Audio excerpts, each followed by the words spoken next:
monsieur, c'est pas possible de rester là, c'est un club privé. Ah, là, monsieur. j'ai rendez-vous avec Suzanne. Avec Suzanne. Suzanne Gabriello? Ouais, c'est ça, ouais. Ah, vous connaissez? Ouais, très bien. Ah, ah bah là voilà, Bonjour. Suzanne. Bonjour. Ça va bien? Tu vas bien? Très bien. Ça va, t'as pas eu de problème Non, pour j'ai venir dit que j'avais jusqu'ici? rendez-vous avec ma maman. Avec ma maman? Ouais, Bah oui. oui, t'es mon grand-fils, dis Oui. donc. C'est pas... Non, mais là, je suis venu tout à l'heure parce que c'est l'entracte qu'il faut que je retourne au théâtre moderne. Mais alors qu'en bas, t'as pas eu de... Eh ben, ils m'ont demandé mes papiers, Ouais. mais ça s'est bien arrangé. Oh, finalement. On a le temps de discuter un petit peu quand même avant que tu repartes au théâtre? Allons-y. Viens, on va s'asseoir, ce sera mieux.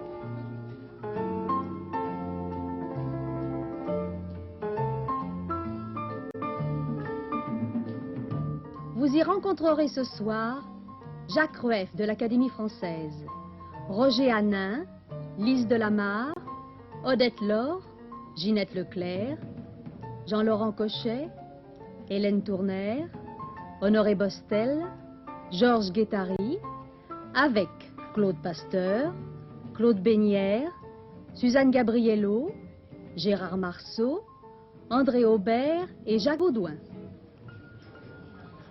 Tu sais que j'ai déjà vu des beaux clochards, mais comme tout, jamais été superbe. T'es gentil. Comment elle s'appelle cette pièce que tu... Cette pièce, elle s'appelle Zorglub. On la joue- Comment? Zorglub, comme Zorglub. tout le monde. Oui. Et elle se joue au théâtre moderne, Où c'est le théâtre à côté du théâtre de Paris qui jouxte le théâtre de Paris. qui jouxte Qui le... jouxte, Oh, oui. écoutez. Alors c'est quoi comme ça roule de C'est clochard? de Et- clochard qui attend une femme depuis 18 ans dans un square et qui empoisonne tous les amoureux en leur disant elle viendra pas, elle viendra pas. Puis même si elle vient, vous n'auriez même pas intérêt à rester parce que ce sera l'enfer. C'est une histoire poétique. Très poétique. Et De- finalement, il repart avec une des filles qui arrive à un rendez-vous et qui ne trouve pas celui qu'elle attendait. Ah bah dis donc, c'est une belle mentalité, bah, ça finit bien. Très bien. Bon alors attends, parce que avant de te laisser rejoindre la seconde partie de la pièce, je voudrais que tu me parles de tes projets, Eh comme bien, on dit. Tu sais, parce que tu vas faire 3 films. Oui. Alors, un comme Un comme artiste, artiste dramatique. Roger Hanin, et artiste. Et puis 2 autres comme metteur en scène, dont un commence le 12 mai Ouais. avec Robert Hossein, Serig, Samy Frey, Claude Rich, d'autres. Ouais. Et un autre fin octobre tiré d'un roman de Monique Lange qui s'appelle Les Platanes. Les deux Comme comme metteur metteur en en scène. scène. Qu'est-ce que tu préfères? Et je préfère faire de la mise en scène de cinéma. Ah bon? Ouais, oui. Bon, et tu peux pas te distribuer? Non, je tourne des rôles très très courts dans les films que je mets en scène. 3-4 jours pour me faire plaisir parce que le virus... est Oui, toujours quand là. même, hein, ça démange. Oui. Oui, ça démange. Dis, Roger, sont des histoires qui sortiront à peu près quand? Le premier va sortir octobre Oui, oui. et l'autre, je pense, dans le premier trimestre 76. Et tu vas arrêter la pièce alors? Oui. Pendant un temps, puis Oui. tu la reprendras après? Je ferai une tournée dans la périphérie, peut-être 30 jours en septembre. En septembre. Oui. Alors attends, tu vas me dire très vite à peu près, les deux films sont des films violents, sentimentaux? Non, non, c'est des films comiques dont l'un... Comiques? Oui, oui, oui. Oui, Ah, oui. ça, c'est drôle. Oui, oui. Comique. Hein? Et parce que Robert Hossein en comique, tu Mais vois... moi, je crois que c'est un acteur comique et il va faire, à mon avis, la même Et conversion que Gassman. Delphine Seyrig Je aussi. pense que c'est une actrice comique aussi. Samy Frey également. Claude Rich, c'est plus approuvé, bien Oui, entendu. oh bah Claude Rich, de toute façon, il sait tout faire. Hein. Oui. C'est les autres aussi, mais enfin, c'est moi. Même écrire, car sa pièce est très belle. Oui, je sais. Il est venu nous voir au club de 10h. Donc, résumé, la Zorglub, Zorglub. au théâtre moderne. Et puis ensuite, Après tes deux films, après tu reviendras nous voir. oui. Et puis alors maintenant, je voudrais quand même pas avoir de te Tu es chasser, gentil. mais si tu veux vraiment jouer la deuxième partie pour aller Ben, au théâtre tu es un moderne. amour. Au revoir. Merci. Au revoir. Il y a quelques années, nous avions lu un livre de vous qui s'appelait Les dieux et les rois, mon cher maître, Oui. et ça avait un peu surpris que l'éminent spécialiste des problèmes monétaires devienne philosophe. Ce n'est pas incompatible. Non. Et voici que vous récidivez, mais cette fois-ci, j'ai l'impression que vous avez voulu mettre tous les atouts de votre côté et donner à la fois à rêver, à regarder, à comprendre. Vous avez 1000 fois raison. Je ne récidive pas, je prolonge. Oui. Cette dernière pièce, La création du monde, Oui. est en quelque sorte l'efflorescence du thème que j'ai essayé d'évoquer dans Les dieux et les rois. Seulement, j'ai bénéficié d'une expérience que je n'avais pas quand j'ai commencé, et j'ai constaté que les dieux et les rois ne se suffisaient pas à eux-mêmes. Ils avaient beaucoup amusé les habitants de l'Olympe, paraît-il. C'est ce qu'on dit d'ailleurs au début du livre. C'est toujours amusant pour ceux qui savent d'assister aux vains efforts de ceux qui tentent de savoir. Alors, dans ce livre, qui est un ouvrage très important, à mon avis, parce que la création du monde, cher Jacques Rueff, c'est quelque chose. Rien que ça, Rien a dit que ma ça. fille. Vous y ajoutez le ballet, la musique, de façon à à faire un spectacle complet. Ça. Je vous reprends sur ce point, je n'ajoute pas. Je crois que le mélange. ballet et la musique sont l'instrument indispensable dès qu'on aborde des sujets trop difficiles. Vous habituez les gens à rêver, amener les gens à rêver. Oui, il y a toute une série de choses que les mots ne peuvent pas explorer et pour lesquelles il faut des moyens d'expression qui fassent plus directement appel à la sensibilité, à l'intimité, si je puis dire, de l'auditeur. Alors nous commençons donc avec le néant, avec des résonances musicales prolongées, dites-vous. Ah, elles sont essentielles, parce que Oui. comment évoquer le néant sinon par la musique? Et puis alors ensuite, c'est le commencement de la création, c'est-à-dire dès le début, l'action ordonnatrice. Exactement. Vous venez de prononcer le mot essentiel. Toute cette histoire, c'est l'épopée de la croissance de l'ordre dans le monde. Oui. Et alors, la créature va-t-elle se donner un créateur? Je vais vous poser la question. Je voudrais la renverser en disant le créateur va-t-il se donner une Une créature? oui, si vous voulez, oui. Je crois que les deux se disent. Oui. Ils Alors, peuvent se dire. Le chapitre suivant nous amène très rapidement, la création est en quelque sorte existence, admise, vous arrivez au problème du libre arbitre et vous faites intervenir à ce moment-là le duc de Broglie, qui intervient dans la pièce d'ailleurs sur le problème de la mécanique ondulatoire. Oui, c'est un des aspects les plus importants de la nouvelle conception de l'univers qui est fait de corpuscules et de corpuscules entre lesquels s'exercent des interactions. C'est ça. Et, L'onde et le corpuscule. L'onde et le corpuscule sont les deux aspects complémentaires, disent les physiciens, d'une réalité unique. Et s'il n'y avait pas eu un certain degré de liberté dans le comportement des corpuscules, toute la liberté dans le monde eût été exclue. La liberté, l'indéterminisme des corpuscules, c'est la porte par laquelle la liberté s'est introduite dans le monde. La porte ouverte au libre arbitre, en quelque La sorte. porte ouverte au libre arbitre. Si du corpuscule était rigoureusement déterminé, à aucun niveau il n'y aurait pu y avoir aucun degré de liberté. Alors aussitôt après cette conception de la mécanique ondulatoire, et l'explication par De Broglie, nous arrivons au premier grand ballet. Et le premier grand ballet, c'est le ballet des noces des spermatozoïdes et de l'ovule. C'est le second ballet. C'est le second ballet, oui. Le premier ballet, c'est le ballet de la création des espèces Tout à chimiques. fait, Mais tout à vous fait, avez oui. raison, Oui. supposez qu'elles sont créées. Il faut bien- Alors là, nous arrivons là à la première guerre, à la première guerre de l'histoire. C'est ça. Alors, là, c'est l'évocation des sujets qui a dû préoccuper le créateur au maximum, c'est de faire durer sa création. Vous savez que tout ce qui est poussière a été poussière et redeviendra poussière. Les physiciens qui ont le don de compliquer les problèmes appellent ça l'augmentation de l'entropie. Dès qu'une chose existe, elle tente à s'abîmer dans la poussière des ruines, dans le désordre. Et alors, le problème était de savoir comment conserver la création. Et alors, c'est là que Méphisto donne un truc au créateur. Si tu veux conserver la création, n'essaye pas de l'empêcher de se disloquer en poussière, mais reproduis-la avant qu'elle ait complètement disparu. Et c'est toutes les que j'ai évoquées. Mais alors là, vous touchez du doigt une réalité profonde. Évoquer la reproduction, c'est un mot, ça ne veut pas dire grand-chose. Et alors j'ai voulu faire rêver le spectateur à tout l'arrière-plan de cette notion de reproduction, et c'est pour ça que j'ai demandé à la musique et à la danse, dans le ballet des noces de l'ovule et du spermatozoïde, de dire ce que moi je ne pouvais pas dire. C'est ça, oui. Alors ça nous amène tout droit alors maintenant à la création de l'homme bientôt, ou plutôt à l'homme de Néandertal. Enfin, c'est-à-dire l'Olympe se réunit, on décide de faire quelque chose de mieux. Oui, on a d'abord essayé de faire progresser l'homme. Et ça a été le grand drame de la sélection naturelle avec toutes ses rigueurs et toutes ses cruautés. Et l'homme de Néandertal intervient là pour dire que ce monde ne lui convient pas du tout, que ce qu'il voudrait, c'est un monde où il puisse jouir en paix, tranquillement des biens que le Créateur lui a attribués. Oui, c'est plein d'ennuis, il a plein d'ennuis. Il a beaucoup d'ennuis. Oui. Et alors, le Créateur dit, mais si je supprime la sélection naturelle, il faut renoncer à tout progrès dans l'espèce humaine. Il faut trouver une solution. Et trouver une solution. Et trouver une solution, c'est celle que le 4e acte évoque sous le titre « Humaniser ». Il faut permettre aux réactions biologiques de subsister, mais il faut atténuer leur rigueur par tous les commandements qui font des hommes des créatures humaines. Jupiter, d'ailleurs, est un homme plein de bonne volonté. Il souhaite le bonheur, le progrès, la paix. Elle lui est demandée par l'homme de Néandertal, en des termes qui sont très... Et puis, il faut dire qu'il était gagné par Méphistophélès, qui joue un rôle très important. Oui, bien sûr. S'il n'y avait pas Méphisto, les choses ne tourneraient pas rond du tout.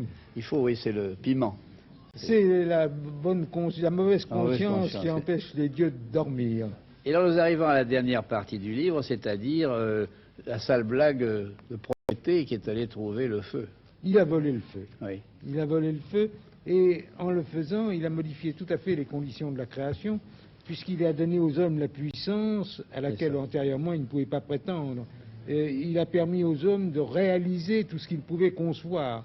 C'est-à-dire qu'il a donné à la création de Jupiter sa condition d'existence, qui était la puissance. Alors l'homo sapiens devient un créateur et en concurrence avec le créateur. Il n'est plus une créature, il devient créateur. Dans la mesure où il peut s'affranchir des commandements du créateur, Voilà. L'usage de la puissance est un extrême danger.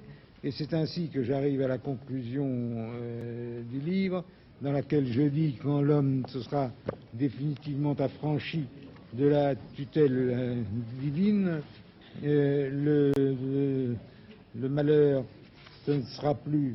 Lorsque l'homme sera livré à l'homme, il connaîtra vraiment la colère de Dieu. Mais on cherche la création du monde, donc, comme il dit en ballet, en 5 journées. Et quelle journée? Ici, j'ai une grande amie à nous, Madame André Planchet, qui voudrait vous connaître. Est-ce que je peux vous conduire à elle? Très heureux. Je vais pas immédiatement arrêter. On va me faire des... C'est ça, c'est exactement ce qu'il faut. Vous n'allez pas voir ça parce que c'est la merde. Mais au fond, quand on s'appelle Jeannette Leclerc, quand on s'appelle Odette Laure, quand on s'appelle Lise Delamarre, et Jean-Laurent Cochet, et qu'on joue une pièce de théâtre ensemble, ça doit être un succès, non? C'en est un. Ah, vous jouez là? Vous notez de rien, c'est bien d'ailleurs. Comment Bon, alors les faits le prouvent. Parlez-moi un peu de ce chat, puisque ça s'appelle le chat. Non, ça s'appelle pas le chat, justement, ça s'appelle chat pour l'exclamation. Ce qui est très différent parce que c'est le symbole, si l'on veut, de ce jeu auquel jouent les enfants. Et on appelle chat celui qu'on attrape après l'avoir poursuivi, c'est-à-dire l'éternel problème de qui mangera l'autre. C'est un problème. C'est un petit peu un des sujets de la pièce, mais qui est beaucoup plus riche que ça, puisque ce qui est étonnant, c'est qu'elle est originale dans sa forme, très sensible et très directe dans son fond. C'est une pièce humaine, affective, avec des beaux rôles, des situations, c'est très original. Enfin, ça plaît à tous les publics. C'est gai ou c'est triste? C'est les deux. On pourrait appeler ça un vaudeville pathétique. C'est un Tchekhov revu par Feydeau.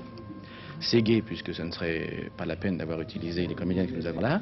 Et puis, c'est triste, parce qu'elles nous apprennent toutes qu'elles ont un arrière-plan d'émotions qui était insoupçonné.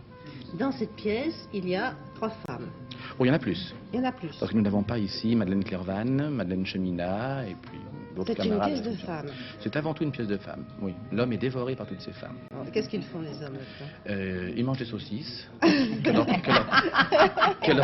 que leur préparent ces dames pour les retenir d'une manière ou d'une autre. Et la cuisine est toujours un bon argument pour ça. Mais enfin, ces dames peuvent vous en parler, parce que moi je ne suis que la metteur en scène. Exactement. Pour vous, Jeannette Leclerc, c'est une rentrée?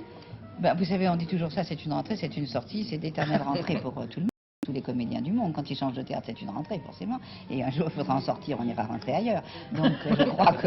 Et alors, vous jouez un rôle? Moi, je joue un rôle très nouveau pour moi, très récent. Une vampe, une garde, je peux voir ça. Ça, c'est tout nouveau. Mais enfin, il m'a fait confiance, Jean-Laurent Cochet, parce que j'aurais peut-être pu ne pas pouvoir les montrer, vu que je les ai montrés très longtemps. Mais enfin, ça dure encore.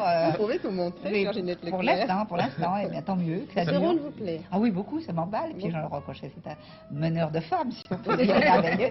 Et ça a roulé, ça a marché. Maintenant, nous attendons le verdict qui, j'espère, Vous êtes habillée comment? Je suis habillée, déshabillée. Oui, votre uniforme. Oui, uniforme, mais très joliment.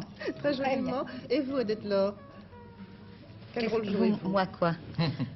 Disons que je suis un personnage qui se bat avec, pas contre, mais avec la vie, l'amour, l'amitié, C'est beaucoup. La famille. Le monde, le monde. L'histoire, la vie avec sa sœur dont elle est séparée, Ah voilà, etc. parce que vous êtes la sœur d'Élise Delamarre. Oui, et très différente de mentalité, c'est-à-dire qu'il reste les origines. reste. Alors, Lise a gardé cette aristocratie du départ. Moi, je l'ai un peu perdue en cours de route par amour. Et nous sommes séparés, nous nous adorons et cependant, nous querellons souvent au téléphone ou par correspondance. Comme tous les gens qui s'aiment, les répétitions l'ont Comme tous prouvé. les gens qui s'aiment. Et vous, Lise de la Mare, donc vous êtes la sœur. Je suis la sœur immobile parce que paralysée. Et j'ai de longues lettres que j'échange avec ma sœur et de longs coups de téléphone avec ma sœur. On ne se sert d'ailleurs pas de l'appareil, ce qui est prudent si le téléphone hongrois ne marche pas mieux que le français. Oui, car la pièce se passe Car la en pièce Hongrie. est d'Orkeni, qui est un... L'auteur est Orkuni, pardon. Istvan Orkoni. Istvan Orkoni, adapté par Adapté par Vercors. Oui, c'est cela. Et la pièce se passe en Hongrie? Et à Munich. Et moi, je suis la seule à Munich. La pièce se passe partout. C'est un plateau à la Pirandello. Un Ah petit oui, peu. c'est cela. C'est assez intemporel. Oui, oui. C'est cela, oui. C'est construit dans le désordre. Enfin, les c'est- sœurs sont tout de même ensemble de temps en temps. Jamais. Non, jamais. Elles ne sont jamais. Jamais. Elles sont réunies moralement, par le cœur, par la tendresse, par téléphone. C'est très l'attitude, joli. et constamment en correspondance. Et que vient faire la vente là-dedans? On va mettre le feu aux cartes. poudres. Qu'elle passe. C'est votre vocation? Bien sûr. Et puis après, ça s'arrange très bien. Oui, bien sûr. Heureusement que ce n'est pas votre vocation dans la vie, car vous êtes infiniment gentil. Oui, oui. C'est certain, heureusement. Et vous vous entendez bien, vous faites tous une excellente troupe. D'ailleurs, ce serait le contraire, on ne vous le Je crois dirait que c'est pas. J'imagine. On flatte toujours Jean-Laurent Cochet sur ses mises en scène et on a raison. Oui. Mais je crois qu'une de ses grâces, parce qu'il fait tellement bien les distributions, qu'il crée des atmosphères et un esprit d'équipe. Donc, Vous n'êtes pas tous les acteurs qui jouent près de lui le ressentent, et le public, quand il vient, disent « On aime bien vous voir parce qu'on sent que vous entendez bien. » Et chaque fois que Jean-Laurent Cochet a mis une pièce en Ce qui a scène, été vrai, et là, oui. j'ai toujours entendu dire ça. Et alors là, il y a vraiment une atmosphère. Il faut que je dise aussi, je suis contente que l'occasion me soit donnée de le faire en public, c'est que d'un seul coup, toutes ces amies, tous ceux que je ne connaissais pas, n'est-ce pas, avec qui j'avais jamais travaillé, ils ont été si gentiment entourés comme ça, comme dans un cocon, pour que je sorte le meilleur de moi. Alors, comme je les aime, je pense qu'ils me le rendent, et que je les admire, ça va tout bien, va bien s'arranger. Mais on est bien ensemble. Alors, comme c'est rare les bonnes occasions, pourvu que ça dure. Et pourvu que ça bonne dure. femme. Hein. Eh bien alors, Oui. rendez-vous au C'est pas toujours gymnase. du gâteau. Comme vous dites. Gérard. Monsieur Aubert. Écoutez, vous appelez ça du whisky, vous? Pourquoi il ne vous convient pas, mon whisky? On dirait de la faute colorée, quoi. Je leur apprendrai, moi, à faire du whisky, moi. Puis n'importe quoi, je leur apprendrai. Même la cuisine, croyez-moi. Je suis un vrai chef, vous savez. Un vrai chef? Vous auriez dû vous faire inviter à l'Élysée en même temps que le chef Vaucluse. Ah non, mais moi, j'aurais préféré que Giscard vienne manger chez moi. Ah oui, mais pourquoi il vient pas manger chez moi, Giscard? Bon, ben, vous savez, depuis qu'il a décidé d'aller dîner chez l'habitant, il reçoit 1300 invitations par jour. Alors, il tire un peu au hasard. Mais alors pourquoi, au hasard, il vient pas manger chez moi? Hein, remarquez avec tout ce qu'on nous donne pour faire la cuisine en ce moment, avec ces volailles nourries avec je ne sais quoi, avec ces légumes aux engrais, je peux quand même pas lui donner des cuisses de grenouilles congelées, non? Remarquez, s'il n'est pas satisfait de ma cuisine, il aura toujours la ressource de se faire cuire 2 œufs. Alors pourquoi il vient pas, hein, manger chez moi? Si vous gardez ça, c'est mon problème. Mais écoutez, il a d'autres problèmes, et puis vous savez, de temps en temps, il doit bien planer un peu. Ah, ça, pour planer, il plane, il arrête pas de planer. C'est vrai, il est toujours fourré dans un avion. Eh bien, tant mieux, comme ça, au moins, on connaît nos avions dans le monde entier. Ah, c'est nos pas- avions. Ah, parlons-en de nos avions. Tiens, le Concorde, par exemple. Vous savez ce qu'il a dit l'autre jour à la télévision en parlant du Concorde? Mais non, qu'est-ce qu'il a dit? Il a dit la France est un pays qui se doit de faire de l'effet, c'est une nécessité de prestige, nous devons faire de l'effet. Il est évident qu'avec le Concorde, nous jetons un petit peu notre argent par les fenêtres, mais comme disait un grand financier qui était aussi un peu poète, si tu jettes ton argent par les fenêtres, arrange-toi pour qu'elle donne sur ta cour. Voilà ce qu'il a dit en parlant du... Oui, en somme, vous n'êtes content de rien et vous grognez sur tout. Moi? Oui. Moi, je grogne après tout. Moi, Eh même, oui. moi, je grogne après ce qui ne va pas, moi. La retraite, le SMIC, l'automobile. Bon, excusez-moi, j'ai un coup de téléphone à donner. Mais tiens, le téléphone, tiens, voilà encore un truc, le téléphone. Ah, pourquoi? Parce que vous n'êtes pas content du téléphone. Il n'y a pas de réponse à la question que vous m'avez posée. Il n'y a pas de réponse à la question que vous m'avez posée. Il n'y a pas de réponse à la question que vous m'avez posée. Il n'y a pas de réponse à la question que vous m'avez posée. Il n'y a pas de réponse. Jules Empaillé, dites-moi, c'est un titre attractif, mais c'est aussi une autobiographie, Hélène Tournet. Racontez-nous un peu le mystère de ça, Jules. Pourquoi Jules? Pourquoi Empaillé? Jules, parce que j'avais un oncle qui s'appelait Jules. Vous savez, dans le Midi, c'est un prénom courant. Naturellement. Ça rappelle beaucoup plus César que l'acception parisienne du terme. Et cet oncle est mort, mais je ne vais pas dire pourquoi j'appelle ce livre Empaillé. Parce que vous réservez, il faut lire le livre et savoir. D'ailleurs, dès la première page, on a une petite idée de la question. En fait, je ne peux guère vous en parler sans situer la famille. C'est en fait une histoire de la famille, de notre quartier qui était la Croix-les-Gardes et de notre ville qui était Cannes. Ça fait tout à fait farfelu. Je sais que pour les gens qui lisent le livre, ils disent c'est tourné à son fou, ils sont toujours en train de s'amuser, ils ne travaillent pas. En fait, nous avons peut-être l'habitude de ne pas insister sur le travail, mais surtout, mon arrière-grand-père, qui était marin au long cours, avait de sa dernière escale, Saint-Domingue, rapporté une plante dans son chapeau. Et il avait rapporté cette plante pour éviter une scène de jalousie. Mais oui, parce que c'est une plante qui poussait à Saint-Domingue, et lorsque des Parisiennes ou des femmes de la métropole arrivaient, les créoles fort jalouses disaient « Cueillez-en sans crainte. C'est une fleur sorcière qui connaît les femmes honnêtes. Si vous étiez infidèle, elle se fermerait. » Comme c'était une sensitive, la plante se fermait. Mon arrière-grand-père l'a rapportée et l'a appelée Mimosa pudica, la mimeuse pudique. Ah, tu me que les Canois croient à cette légende. Je sais. Et comme nous étions les seuls à avoir du mimosa, que la voisine de mes grands-parents était la reine Victoria et qui n'en avait pas en Angleterre, nous avons cultivé le mimosa. Oui, la reine Victoria était au-dessus de tout soupçon, de toute façon. Non. Pas toujours, hein, j'ai Pas l'impression. toujours. Oui, vous avez une idée sur la question, mais on a provoqué des complications diplomatiques aujourd'hui, en tout cas. Alors, Jules, expliquez-moi Jules. Qui est Jules?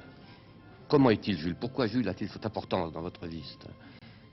Jules a eu beaucoup d'importance dans la vie, je crois, de toutes les personnes qu'il a connues. Pour moi, il a eu une grande importance parce que mon père avait 40 ans, était neurasthenique quand je suis né.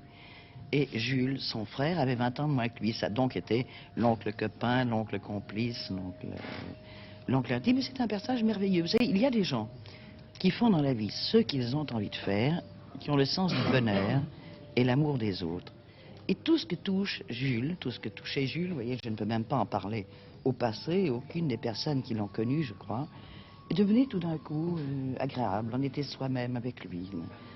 On partait dans le rêve. C'était un personnage comme ça. Alors, voyez-vous, c'est exactement l'impression que m'a donné votre livre, mais ce qui est tout à fait curieux, c'est qu'on a l'impression que Jules est pour vous, sur le plan affectif, quelqu'un d'important, et tout le reste de votre famille, vous les traitez un petit peu, comme dans vos reportages, d'ailleurs, journalistiques, vous avez traité Lumumba ou Ho Chi Minh, avec la même distance, la même objectivité, mais sans une tendresse particulière, même quelquefois avec la dent dure.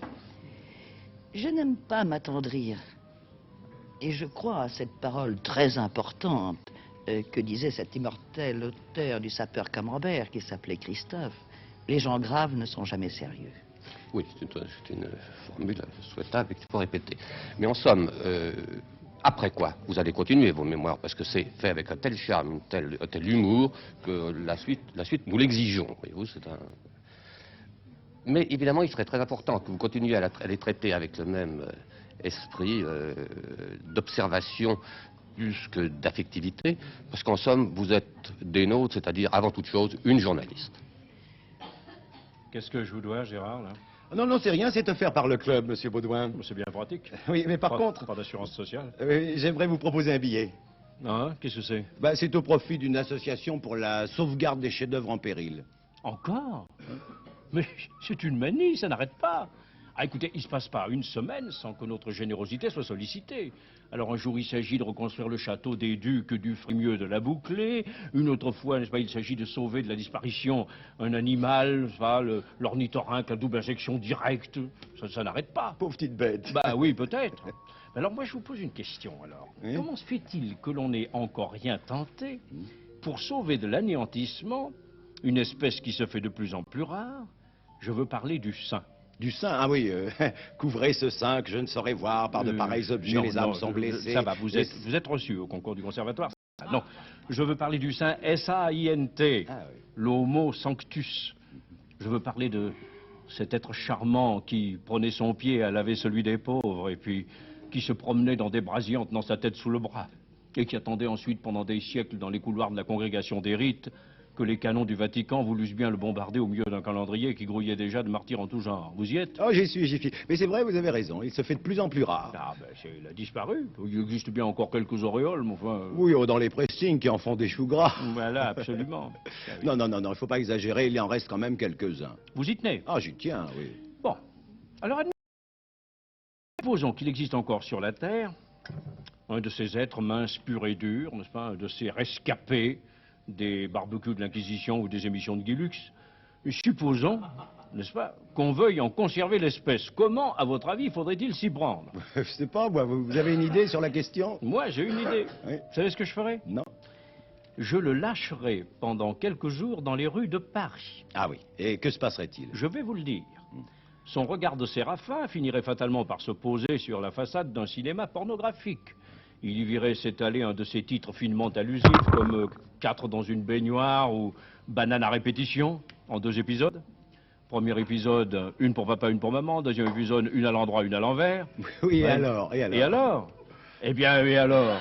Il succomberait peut-être 1 fois, 2 fois, 3 fois, 6 fois, 10 fois, si vous voulez. 10 fois, n'exagérons rien, tout de En même. effet, et de toute manière, comment ferait-il, je vous le demande, pour soutenir avec un corps, n'est-ce pas, absolument délabré par la 16, comment ferait-il pour soutenir les rudes cadences imposées par l'imagination des producteurs pornographiques? Il ne pourrait pas, n'est-ce pas? Il se fatiguerait et il finirait, évidemment, par se dégoûter. Et par là même, il serait sauvé. Oui, oui, mais alors, son auréole dans tout ça? Ah ben, son auréole, elle aurait glissé, bien sûr, n'est-ce pas? Il l'aurait sous les yeux. Mais enfin, il serait parfaitement récupérable, quand même. Mon cher Gérard. Mon cher Jacques. Tous ceux qui connaissent les champs de course vous connaissent, parce que tous ceux qui les fréquentent vous en rencontrez. Il reste néanmoins que quelques personnes, très peu, vous ont jamais peut-être rencontré, sinon autrement qu'en littérature. Alors je dirais que vous appelez Honoré Bostel et que vous venez de faire un livre qui s'appelle Le roman naturfiste. Alors moi au départ je me demande si c'est pas une autobiographie. Qu'est-ce que vous en pensez? Écoutez, j'essaie de récupérer mes pertes depuis 40 ans aux courses. Parce qu'on perd beaucoup aux courses. On perd son temps, c'est le plaisir. C'est ça, mais si on ne perd pas son temps, on ne voit pas comment on le récupérerait jamais. C'est juste. Mais est-ce que vous êtes propriétaire? Je suis propriétaire de mon fond de culotte et j'en suis fier. Vous traînez sur une selle de cheval, peut-être? Non, pour moi, je ne regarde même pas les chevaux, parce que je suis trop ému au moment d'une arrivée. Alors, je tourne le dos au poteau et je crie le nom du jockey. Et qu'est-ce qui vous intéresse? Alors, c'est le guichet, au fond. C'est là seulement où vous Ce qui vivez. m'intéresse, c'est ce qui intéresse tous les gens comme moi qui n'aiment pas du tout les chevaux, c'est-à-dire de jouer aux courses, parce que, mon Dieu, c'est une possibilité que la loi nous offre d'avoir un certain nombre d'émotions. Moi, je ne suis pas un homme de cheval, je suis un homme d'argent, avant toute chose. Oui, voilà un aveu qu'il faut faire de temps en temps. Le curieux dans tout cela, c'est que vous semblez contre cette loi, hostile à cette loi qui vous autorise, car votre roman, en fait, il est plein de petites histoires de grivellerie qui sont le fait de gens Grivellerie Oui, carrément, même... J'ai toujours payé au restaurant, d'autant. Je ne parle pas de vous, puisque nous savons que ce n'est plus une autobiographie, nous sommes tranquilles. Non, c'est pas une autobiographie. Mais les personnages dont vous parlez, qui sont des modèles, je pense que vous avez... Ce sont des modèles d'immoralité. Mais que vous avez des gens auxquels vous pouvez mettre un nom, qui existent. Absolument. Et d'ailleurs, face à la caméra, je peux les nommer. Enfin, il est certain que... Mais de toute façon, ils ne vous entendront pas, ils sont sur les champs de course. Attendez, quelle heure est-il? Vous voyez, j'ai quelques instruments. Vous voyez, ça c'est une montre, mais ça c'est plus important. C'est votre pince voilà, à coupler. C'est avec ça que j'ai écrit mon livre, vous voyez. Parfaitement, petite découpure. Oui, bien sûr. Parce que c'est toutes des notes que vous avez prises au jour le jour. Non, je ne crois pas. J'ai voulu faire, comment dirais-je, une sorte d'épopée, car pour moi, le malheureux turfiste, enfin, 7 courses l'après-midi, 7 courses le soir, est comme un laboureur qui creuse durement son sillon. Heureusement, il y a la femme du turfiste qui est toujours admirable, comme toutes les femmes de joueurs. Non, pas dans le droit chemin. C'est comme les femmes de militaires, en fait. Exactement. Elles sont là, elles attendent au foyer. C'est certain, oui, et font des petits turfistes, bien entendu. Naturellement, ça va de soi. Et ce livre, vous l'avez écrit comment, alors, en fait? Vous avez choisi un certain nombre de... Je l'ai écrit dans le désordre, en fait. Je l'ai écrit par désœuvrement. Oui. Entre 2 courses. Non, pas entre 2 courses, mais quand vraiment j'étais fauché, eh bien, je ne pouvais plus aller aux courses, alors j'allais dans des bistrots, vous voyez, où on attend le résultat des courses, et comme ça a lieu toutes les 20 minutes, alors... Mais en somme, sauf pour la littérature, vous êtes totalement irrécupérable. Complètement. Je dis que j'ai pas de chance avec... Roger Hanin était pressé de faire les cartons de théâtre moderne, et toi, tu es pressé de repartir à la Tour Eiffel. Oui, mais ça fait rien, c'est à côté. Oui, c'est à côté. Alors, tu me dis quand même très vite ce qui s'est passé. C'est le gouvernement, c'est en Grèce qu'on t'a demandé de... Oui, eh bien, notre Explique-moi. président Karamanlis, qui a été en Grèce grâce aussi à notre président Giscard d'Estaing, qui l'a poussé à la Grèce. Il pousse beaucoup. Oui, comme ça, la Grèce se trouve actuellement sur le chemin de la démocratie, le vrai. Eh bien, j'ai eu le plaisir de connaître Karamanlis ici à Paris pendant ces 12 années d'exil, et il m'a chargé de leur donner un coup de main au point de vue tourisme. Alors, tu as monté entièrement un spectacle Entièrement à un la Tour spectacle Eiffel. grec que j'ai été chercher, tous les danseurs, musiciens en Grèce. Mais c'est extraordinaire parce que tu es grec, toi, Georges. Je suis grec. Et tu n'as jamais chanté en grec. Non, j'ai chanté en italien, en espagnol, en anglais, en Tu allemand. l'as fait exprès ou quoi? Non, c'est les circonstances de la vie, de la carrière. Et tu n'as jamais chanté en grec? Jamais. C'est une première à la Tour Eiffel à Paris? Pour moi, c'est une première à la Tour Eiffel. Marrant, c'est un spectacle donc grec dans lequel je suis obligé de parler et de chanter le grec. Mais alors, tu n'as pas eu de problème? Tu continues à parler couramment? Ah, tu oui, t'es pas rouillé? En fait. Non, non, non, je n'ai pas oublié parce que quand même avec maman, je parlais toujours le grec, je ne l'ai pas oublié. Non, bon, écoute, les chanteurs, tu as été les chercher là-bas, ils sont combien? Chanteurs, danseurs? Chanteurs, danseurs, ils sont tous 22. Et ça marche bien, il y a du monde? Ah, la France vous fait fête? Oui, oui, oui, oui, sûrement. Les Français t'adorent de toute façon. Bon, alors écoute, ce que je voudrais, moi, c'est que si tu dois appeler carrément les musiciens, parce que s'ils ne parlent que le grec, si moi je les appelle, ils vont pas venir. Non, non, vois. parce qu'ils ne parlent pas français, alors, il faut que ce soit moi qui les appelle. Est-ce que tu ne voudrais pas les appeler carrément en grec pour qu'ils viennent tout de suite? Ben, je vais leur dire parce qu'après tu vas être en retard. Bon, alors je vais leur dire, Pedia, έρχεστε παιδιά σας παρακαλώ. Bien sûr. Ελάτε σας παρακαλώ. Βγαίνετε στις θέσεις σας και παίζετε την introduction.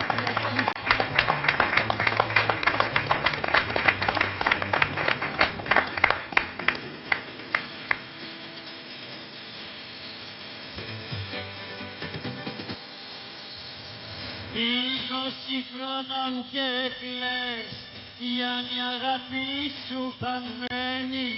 20 χρόνων τι θες, ποιος σου είπε ότι θες, η ζωή σε περιμένει. Να τα χρόνια σου και να τα χρόνια σου τα μονάχα. Να τα χρόνια σου και να τα χρόνια σου τα μονάχα.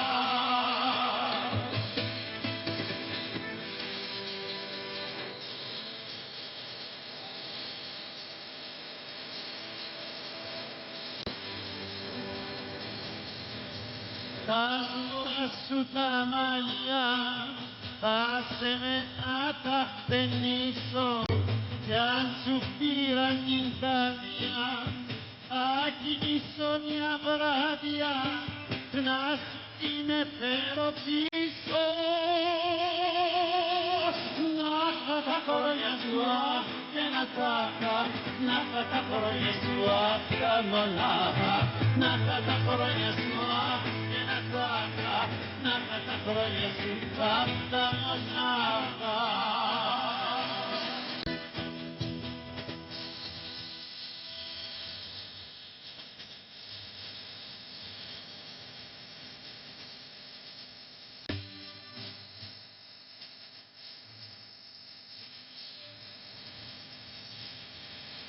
Να τα χρόνια σου και να τα χρόνια σου τα μονάχα. Τα χρόνια σου και να τα χρόνια σου τα μονάχα.